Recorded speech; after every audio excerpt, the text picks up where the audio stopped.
अस्सलाम वालेकुम, ये this is Jawad and welcome back to another video. तो आज की इस वीडियो में डिस्कस करने जा रहे हैं जो क्लास 10th है उनका जो 2024 का इंग्लिश का पेपर है वो कैसा होगा और कौन से मेन टॉपिक्स हैं जिन पे आपने फोकस करना है अगर आप फुल मार्क्स लेना चाहते हैं। तो चलें वीडियो को स्टार्ट करते हैं। चैनल पर नहीं हो तो सब्सक्राइब कर लो क्योंकि अभी वीडियोज़ दोबारा से आने वाली हैं क्योंकि पेपर करीब आ गए हैं। चलो वीडियो को स्टार्ट लेते हैं। यहाँ पर आप लोगों के सामने मैं एक मॉडल पेपर शो करता हूँ जिसमें आप लोगों को टॉपिक्स दिखाऊँगा। अच्छा, यहाँ पे अगर आप लोग देखो तो आप लोगों को अगेन उन लोगों ने सारी डिवीजन करके दे दी है कि यहाँ पे आप लोगों ने जो SLOs वगैरह है उसमें से क्या क्या चीज़ों पे फोकस करना है। आप लोगों को थीम वगैरह का आना चाहिए, आप लोगों को पैराग्राफ से एग्जांपल सपोर्टिंग डिटेल्स निकालनी आनी चाहिए, कंपैरिजन वगैरह करना आना चाहिए, फैक्ट्स पता होने चाहिए। तो ये सारे टॉपिक्स आप लोगों ने एक बार इनको थॉरली स्टडी कर लेना है। अगर कोई चाहता है मैं इन पर अलग से वीडियो बनाऊँ तो बना दूँगा। इसी तरह ये मज़ीद इन लोगों ने डिटेल में बताया हुआ है कि ये चीज़ें आपको आनी चाहिए, लेकिन अगर आप ये सारी करने अभी बैठ जाते हो तो आपके पास वक्त बहुत कम है। इसी तरह मैं इस पार्ट को अभी जल्दी स्किप करता हूँ। 9th में मैंने थोड़ा इसको ज़्यादा डिटेल में डिस्कस कर दिया था। अगेन ये आप लोग को सारी चीज़ें वहाँ पे बताई हुई हैं उन लोगों ने, ट्रांजिशनल डिवाइसेस और ये सारी चीज़ें। तो इसी तरह आप लोग की जो ग्रामर वगैरह है उसमें से भी ये आप लोग को कुछ ना कुछ ये आप लोग को यहाँ पे चीज़ें मिल जाएंगी। परसुएसिव आर्गूमेंट आपको करना आना चाहिए और ये सारी उन्होंने जो इंग्लिश एक सही तरीके से इंटरनेशनल लेवल पे आप लोग को जिस SLOs के मुताबिक आनी चाहिए वो उन लोगों ने यहाँ पे सारे डिफ़ाइन कर दिए हैं। लेकिन अफसोस है इस तरह आप लोगों को पढ़ाई नहीं जाती, ना ही इनमें से मेजॉरिटी चीज़ों का आपको पता भी होगा। तो मैं इसको काफ़ी ज़्यादा स्किप करने जा रहा हूँ। नीचे आते हैं। किसी ने ये पढ़ना है तो इसको आराम से वीडियो को पॉज करके ये पढ़ ले। तो हम इनको स्किप करते हैं। ये ग्रामर पार्ट आ गया, आप लोग को ये ग्रामेटिकल पार्ट आना चाहिए। नीचे इनके लिखा हुआ है आप लोगों को क्या क्या इसमें अप्लाई करना है। तो ये ग्रामेटिकल पार्ट आप लोगों का ये पोर्शन है, आप लोगों को मैंने बता दिया है। 2024 के लिहाज से कम से कम ये ग्रामर आप लोग को आनी चाहिए। मैं इसको नीचे ले जाता हूँ। प्रेपोजिशन अगेन आप लोगों को ट्रांजिशनल डिवाइसेस आनी चाहिए, सेंटेंस का स्ट्रक्चर आना चाहिए, टाइप्स ऑफ सेंटेंसेस आने चाहिए। और फिर हम आगे नीचे चले जाते हैं। पॉलिसी गाइडलाइंस भी वही है, 30% आपका नॉलेज है, 50% अंडरस्टैंडिंग है और ये वगैरह। इसके बाद सेक्शन B जो आपका आता है सब्जेक्टिव पार्ट, इसमें अगेन आप लोग को एक पैसेज आएगा जो कि 6, 4, 3 नंबर का है। जमा करोगे तो 18 नंबर बन जाएंगे। अगेन वही आप लोग क्वेश्चंस आएंगे, समरी आप लोग को आएगी अगेन, और आप लोगों के पास बाकी जो आई थिंक सो मीनिंग के 3 वर्ड होंगे उनका 3 नंबर उनका है।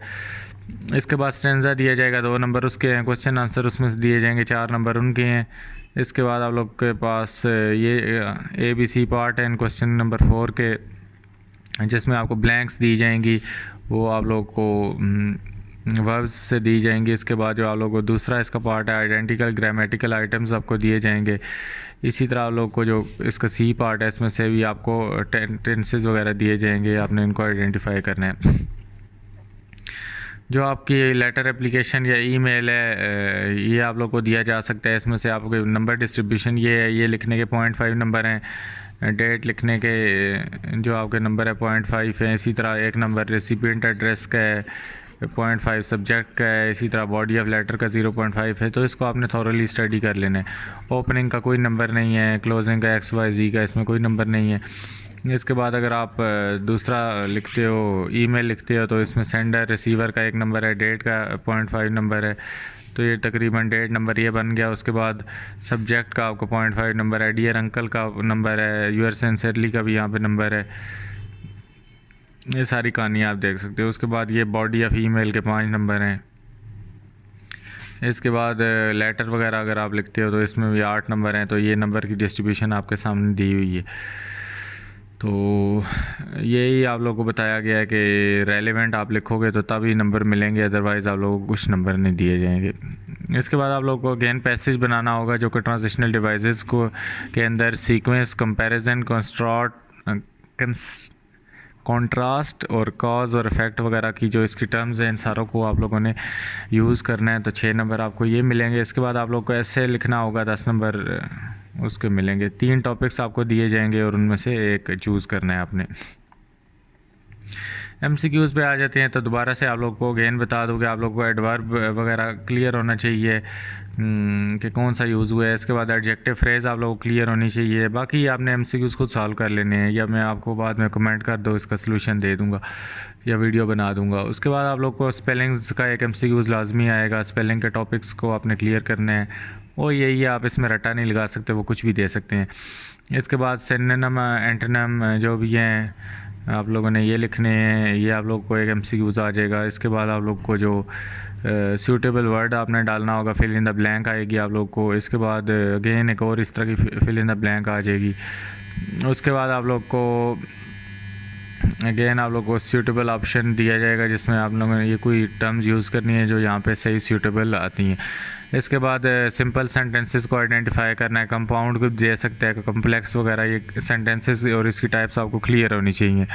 इसके बाद 9 नंबर जो है, इसमें आपने क्या काम करना है कि आप लोग को प्रीपोजिशन वगैरह का क्लियर होना चाहिए। इसके बाद यहाँ पे अगेन 10 नंबर पे फिल इन द ब्लैंक करनी है आपने, ये कोई भी सूटेबल वर्ड जो भी इसमें आएगा वो डालना है। 10 में 11 में भी यही है। 12 में आप लोगों ने पोएटिक डिवाइसेस आप लोगों को क्लियर होनी चाहिए, नीचे जो चारों लिखी हैं। उसके बाद आप लोग को ट्रांजिशनल डिवाइसेस आप लोग को क्लियर होनी चाहिए। Correct form of the verb आप लोग को लगानी आनी चाहिए। उसके बाद अगर हम सब्जेक्टिव पे आए तो अगेन आप लोग को वही क्वेश्चन सारे आप लोगों को हल करने हैं, चॉइसेस आपको अंदर दे दी गई हैं। तो अगेन ये इम्पोर्टेंट है पैराग्राफ जो है। नीचे से पहला क्वेश्चन अगेन समरी का आप लोग को आएगा, टाइटल का 1 नंबर है, समरी का 1 नंबर है। बाकी आप लोग की ये सारी चीज़ें चॉइस आप लोग को यहाँ पे अंदर दी गई है। ओपन चॉइस ख़त्म हो गई है और पैराफ्रेजिंग आ गई। अगेन ट्राई अगेन बहुत इंपॉर्टेंट है, ये वाला भी इम्पोर्टेंट है। उसके बाद ये वाला भी इम्पोर्टेंट है, तीनों इम्पोर्टेंट है, ये कर लो आप लोग। इसके जो क्वेश्चन आप लोग को पूछे जा सकते हैं वो आप लोगों को इमेजरी वगैरह से, पोएटिक डिवाइसेस से कुछ भी पूछे जा सकते हैं। ये लाजमी क्वेश्चन है जो मैंने अंडरलाइन कर दिए हैं। उसके बाद आप लोगों को एम्पायर्ड मैसेज वाला लाजमी क्वेश्चन एक आएगा, आप लिखवा लो मेरे से, आप लोग को ये 2024 के पेपर में देखने को मिलेगा। इसके बाद फिल इन द ब्लैंक्स आ जाएंगी, जिसमें आपने मॉडल वर्ब यूज़ करने हैं। यहाँ पे कोई सी 4 इसमें से आप कर सकते हो। अगेन आप लोग को जो एडवर्ब आ गया है, आप यहाँ पे इसको rewrite the sentence with adverb of underline word, तो इसको आप देख सकते हो। एडवर्ब आप लोग क्लियर होने चाहिए। एक यूट्यूब पे वीडियो देख के इसका कॉन्सेप्ट ले लो तो आपको ये टॉपिक क्लियर हो जाएंगे। अगेन आप लोग को टेंसेस चेंज करने हैं, डायरेक्ट से इनडायरेक्ट, इंट्रोगेटिव में, इस तरह नेगेटिव सेंटेंसेस में ये कन्वर्जन आपको आनी चाहिए।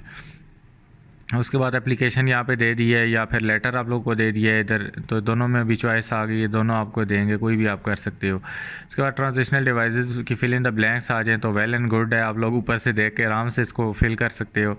इसके बाद ऐसे आ गए हमारे पास, जिसमें आपको importance of English, role of media very very important, और बेनिफिट ऑफ टेक्नोलॉजी, दोनों एक ही रेलिवेंट है, आ सकते हैं 2024 के पेपर में। इनको अभी से ही तैयार कर लो सही तरीके से। Role of media very very important है।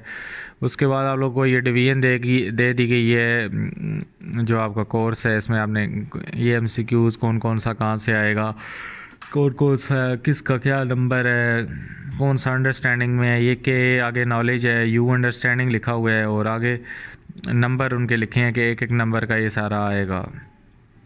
ये 3-3 नंबर वाले क्वेश्चन भी आपको आगे तो ये वाली चीज़ें आप लोगों ने ख़ुद पढ़ लेनी है जिनको शौक़ है पढ़ने का। बाकी ये अगेन टेबल ऑफ स्पेसिफिकेशन दे दिया है कि नॉलेज से कितने क्वेश्चन आएंगे, कितने नंबर के आएंगे, और ये सारा क्या है। क्वेश्चन नंबर 2 है, ये आगे उसका दूसरा पार्ट है, ये ब्रैकेट में उसके नंबर लिखे हुए हैं। तो इन चीज़ों में इतना ना पढ़ो, ओवरऑल आप लोगों को पेपर की स्ट्रेटजी समझ आ गई है तो उस हिसाब से तैयारी करो। सीन यहाँ पे कोई इतना मुश्किल नहीं है। तो मिलता हूँ किसी और वीडियो में, अपना बहुत सा ख्याल रखिएगा। अल्लाह हाफ़िज़, टेक केयर।